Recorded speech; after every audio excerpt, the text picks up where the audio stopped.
Hey guys, welcome back to the channel. In today's video, I'll show you how to sign out of iCloud on your MacBook.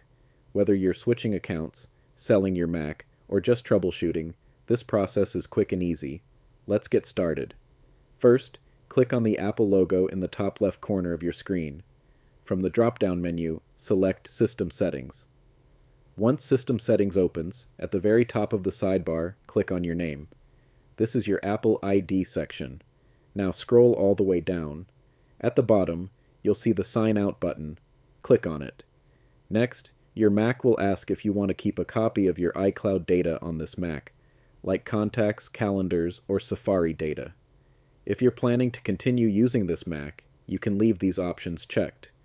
If you're selling or resetting your Mac, you can uncheck everything. After that, click Keep a Copy. Don't worry.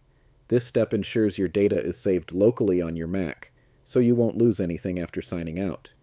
Now enter your Apple ID password to confirm. If Find My Mac is enabled, you may be asked to enter your password again to turn it off. Once that's done, your Mac will start signing you out of iCloud. This may take a few seconds, and that's it. You've successfully signed out of iCloud on your MacBook. If this video helped you, don't forget to like, subscribe, and turn on notifications for more simple Mac tutorials. Thanks for watching, and I'll see you in the next one.